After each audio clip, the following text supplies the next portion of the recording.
We are MakilalaTV, the first Filipino-American TV talk show in the New York metro area. Get to know us as we talk to the community leaders, innovators, advocates, and emerging artists who affect Filipino-American life.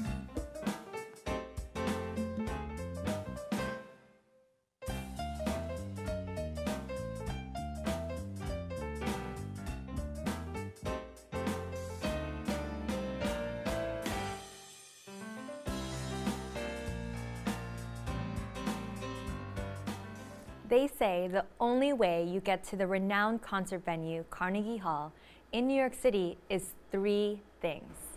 Practice, practice, practice. And for me, at third grade, I absolutely hated practicing my violin for orchestra. So much so that I actually got caught forging my mom's signature by my orchestra teacher on my practice book. Yet, I still continued to play throughout high school, and it helped me form bonds with my classmates and allowed me the opportunity to eventually play at Disney World. It was a life-changing experience that I hope all children are able to have, yet it is not unheard of for more and more schools to cut music and art programs. I, Rachelle Ocampo, am joined with my co-hosts Jen Fuhrer and Cristina Pastor to learn more about the importance of cultivating music in our lives and how one music nonprofit is celebrating their 50th anniversary at Carnegie Hall. The Children's Orchestra Society is comprised of 8 to 13% Filipino children and is currently led by Executive Director Dr. Yeou-Cheng Ma and Artistic Director and Principal Conductor Mr. Michael Dadap. Dr. Ma was born in Paris to Chinese parents and gave her first public performance at age 7 and played piano for over a decade with her younger brother, internationally renowned cellist Yeou-Cheng Ma. She then went on securing degrees from Radcliffe and Harvard Medical School and now works with children with development disorders in the Bronx. Teaches violin, viola, and chamber music with the Children's Orchestra Society and lectures internationally on music and healing. Mr. Michael Dadap was born in the Philippines and studied philosophy at the University of the Philippines. He has since then won numerous awards, including the Philippine Presidential Award in the Philippines Malacanang Palace, in recognition of his remarkable achievements as a virtuoso musician, composer, music teacher, proponent of Philippine traditional music, and for promoting Philippine culture and causes through his work. Fun fact, they have been married for 36 years and have 2 children, Daniel and Laura, who are accomplished musicians, along with their 2 grandchildren. So my first question to you, Dr. Ma, is why do you think music is so important to our children's lives? Music is a wonderful way to express a child's soul without words. And they can express their emotions. I tell the kids if they are mad at their parents, they can just play really hard and fast pieces, and the parents don't even know that the kids are mad at them. And they get out their anger. Well, what is the youngest player that you have at your society? We have 6 years old, 5 years old now, she's 6 now. Do you know what I was doing at 5 years old? Yeah. Not playing a violin or orchestra. Oh my gosh. Yeah. That's incredible. How many members do you have in your orchestra? We have about 120. Yeah, 120. She's good in numbers. How do you focus on 100 kids, or do you segmentalize them into groups? We have a curriculum. We have a system that I sort of make a progressive program. That there are some children who are talented but cannot read music. Yeah. There are some children who are also talented who can read but cannot play music. So if you recognize the 2 problems, it's easy to separate them and give them a special program so that there's an enhancement of their hidden talents. So this our curriculum is very traditional, very basic, no gimmicks. What about children who absolutely know nothing about music, but their parents want them to put them in a music school like yours? Well, first of all, my advice is the parents should stay back and let us nurture them, because sometimes we get some prompt that that my children is very talented. So anyway, we treat them equally as much as possible. We have an evaluation system. Yeah, what's the application process like? We have you go to the website and then you sign up for an appointment for audition, and then they come and see me, and we have an evaluation system where I teach them in sight reading skills. I teach them we evaluate them in the tone production by asking them to play open strings, something like that, or scales, and then we have excerpts of different levels of difficulty. And that's how we sort of process the system. Then once we have the information, Dr. Ma, she is an incredible working. She is she does all the work. I mean, I just get the I just get the perception that I work hard, but I hardly work. Dr. Ma, what kind of a music teacher are you? Are you strict? Are you nurturing? I am strict but nurturing. Okay. And I get to the level where the child is, and then we have adventures. We get the kids excited about their learning, and then we progress. Anyway, I'm lucky that I'm a developmental pediatrician, because then I've learned that different children have different temperament and learning styles, and I apply what I've learned in medical school to my music, teaching practice, and it's turned out to be pretty fun and successful. Yeah. Dr. Ma, the Children's Orchestra Society is 50 years already, right? In the 50 years of its existence, what's like the biggest hurdle or challenges in teaching the kids, or even picking a group of ensemble that will play in the orchestra? They are always kids, and they are always interested parents. One of our biggest hurdle is fundraising. Because we have a faculty that has to be paid by salary, and the money comes and goes in batches. Sometimes we are a little lean on the money, and so, but we are working very hard to make sure that we have enough money, that the faculty is supported, and I think by having more kids, that is also very helpful. Do kids pay to get into the They school? do. They Okay. pay a modicum of a modest sum of money compared to, let's say, some of the pre-college programs, because we don't have a building. We are housed in the Long Island High School for the Arts in Syosset, and so we do pay rent, but it's not the same as owning a building and having all the liabilities that go with it. So tuition pays for about maybe a quarter or a third of our yearly expenses, and then we do fundraising and we get grants. So, and then 1/3 of it is a miracle. We hope. Dr. Ma is she is the development director of the. So many she hats. she doesn't rest in raising money, and I don't rest in how to spend the money. So who does, Right. who's He in does charge of the everything. fundraising? Oh, So, you are, okay. The trick And is our board of directors. You do. The trick is, in order for an orchestra to be potent and passionate, you've got to have a vision for the children to achieve, and teaching them the most difficult repertoire that's available, that's professional level, played by children from 7 years old to 18, is a monumental task. So as the music director, it is my job to put on a vision of what is the music that can maximize the learning process of the talented children. And sometimes my vision is very expensive, so that's when Like Carnegie Hall expensive. that's when that's the coup de grace, okay? But the price is we only get the best teachers, and because if you don't give the children best mentoring at their early age, then there's a boundary of being a genius and mediocre. So you're not really developed. It's like if you want to raise a farm of beautiful flowers, you have to hire the best gardener. You don't hire a musician to do that. So, Also, you have other teachers. I thought it's just the two of you. No, we have Okay. a faculty and staff. We have teachers for the string department. We have for the wind and the brass and the percussion.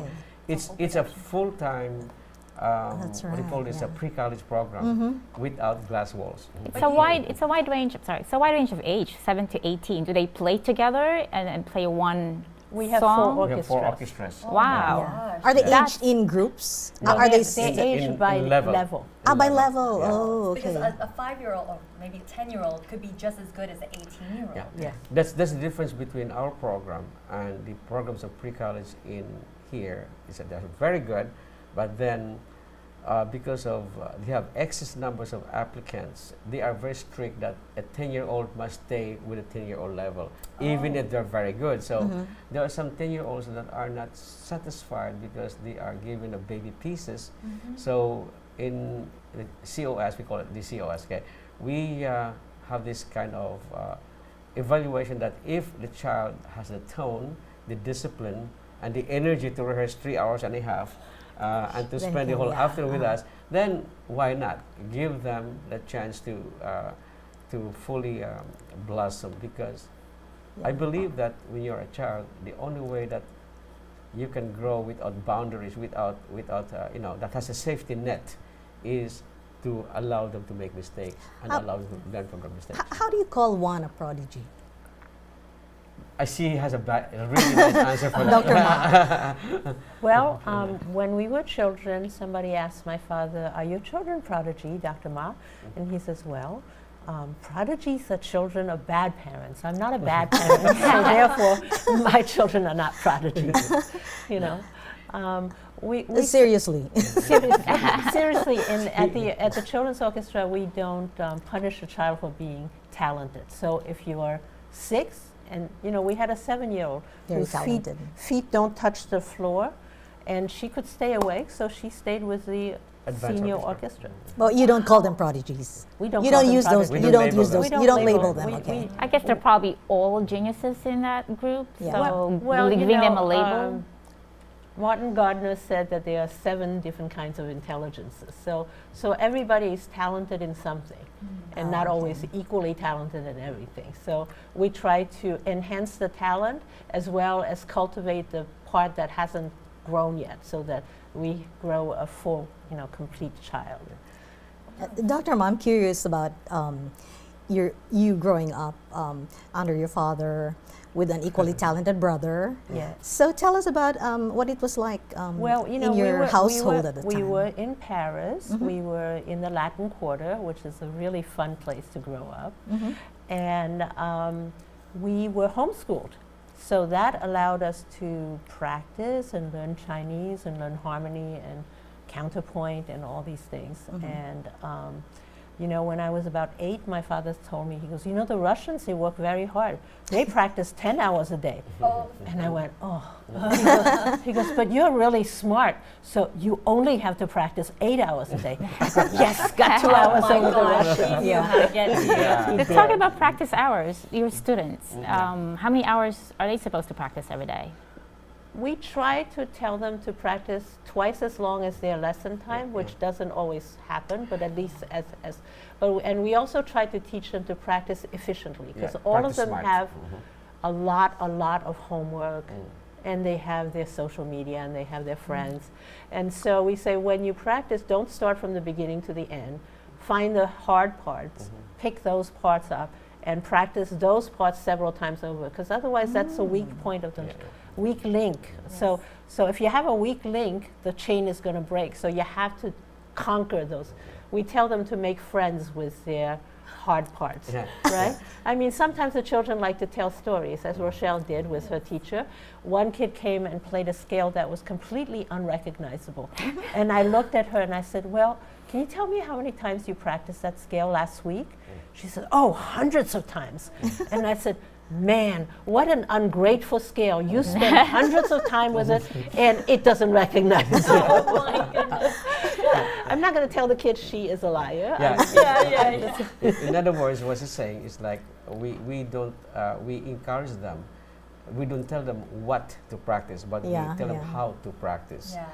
Because what to practice is, hey, next week, Johnny, you practice from page 10 to 11, okay? And that's what. And then they may be practicing it, but they don't know how to practice. And then it becomes a counterproductive effort.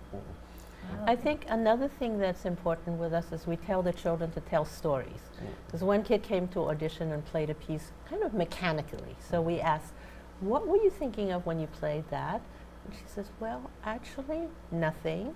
We said, oh, you're very good, because it actually sounds kind of like nothing. So, Oh my God. That's your strict part, not your Yeah. strict part. I said, but can you think of something fun and play again? So she did. And it was so much better. We said, that was great. What was that? She said, puppies. And then she continued playing, and it was marvelous phrase. It was fantastic. We go, stop, stop, stop. What were you thinking of there? Chocolate chip cookies. It's amazing. It's you have a way of saying bad things, not really that bad. Doesn't sound like, oh, you make it sound like nothing. That's right. Do you get kids who cry after? Well, yeah, Yeah. they Like cry, there's too much pressure on them. because some people are brought up that you must be perfect. So even if they do good, and their minds is not perfect, they cry. So one of the professors in China when we toured, Professor Jian Wong, he was the 10-year-old boy who was a cellist from Mao to Mozart. Now he's a big-time professor in China, and he made a comment which is really interesting, that in China their aim is to be perfect. But the Western counterparts, it doesn't have to be perfect, but they are happy playing. To have fun. So there has to be a balance between perfection and happy. And they always say that practice makes perfect. Yeah. But I heard from a basketball player who said, like, no, practice makes permanent. Oh, So very if different. if you practice badly, you become permanently bad. Are there cultural preferences? Like, I've heard the observation that Chinese families get their kids to study the violin, and Filipino families the guitar or the piano. piano. Is that correct? Do you see that in your students? I think it is stereotyping. Okay. It is stereotyping. The reason why the Philippines has a guitar, because it's so accessible. Portable. It's accessible, and the prices of the pianos are Very expensive. insurmountable. Yeah. The violins are very difficult. Now, how many Filipinos can really afford a grand piano? That's right. And we don't have support. Now I'm getting political now. We don't have any support from our system that to encourage the young artists to study with their talents. In fact, being a musician in the Philippines is like having a leprosy. Well, you go to the Philippines every year to Yes. to do concerts and workshops. You also perform with Rondalia. What is a No, Rondalia? a rondalia is a group of players who play plucked instruments, Philippine native instruments. But what I really do is I build orchestras in the Philippines using the plucked instruments, Wow. because there is not enough teachers in the violin or the strings. Or it's only in Manila. Everything is in Manila. What about the provinces? So that's why I go to the provinces and teach them music making by using plucked instruments. Yeah. Are your students mostly Asian children? Well, we have an open door policy. We don't have quotas. So people come to us mostly by word of mouth. Mostly if somebody came to a concert and they like what they hear, they want to be part of the orchestra, or somebody tells them about it. So whoever comes through the doors, and we usually end up with half boys and half girls, Wow. which is, remarkable. Yes, definitely. And Mr. Dadap, sorry, your background's in jazz, and it's a totally different discipline than classical music. You can improvise in jazz, but classical, it's a strict adherence to. I make this very short, and I was really impressed of what you read, because I was in philosophy, but there was no music background. I actually studied air training and composition at Manny School of Music, and conducting at Juilliard School of Music, and classical guitar. So what happens is that the classical really gives you enough tools to navigate your imagination, and you can go anywhere from. The music is music, but jazz is kind of a lifestyle. Folk music is kind of a lifestyle. Classical music is there because it's lasted for hundreds and hundreds of years, and it gives you the discipline and energy and stamina to sustain any kind of styles that comes along with you. Beautiful. So we do have to put it up to a close, unfortunately, but I do want to ask you one last final question. What is one way that you feel that we can instill the language of music to our children's lives? One way. One way to sing songs with them. Yeah. Yes. When they're babies. Yeah, Oh, when they're yeah, babies, yeah. because that's when you start language. I mean, you don't start language in the 7th grade. That's very So- beautiful. Yeah. Yeah, so you just, they sing. I mean, Expose them. my son was naughty, and I said, well, I'm going to take your head off. And he goes, Mommy, you can't, it's full of songs. So from a very young, they know that their head is full of songs. My one way is I agree with her. That's perfect. It's a perfect harmony. Yes. So the Children's Orchestra Society rehearses at the Long Island High School for the Arts. And to learn more, you can visit www.childrensorch.org. Thank you again to Dr. Yeou-Cheng Ma and Mr. Michael Dadap. Here is a short clip of them performing a duet called Hating Gabi by Dr. Antonio Molina. Maraming salamat to our Makilala TV team, Jen, Cristina, and of course to all of our viewers for your continued support. See you next time.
Thank you.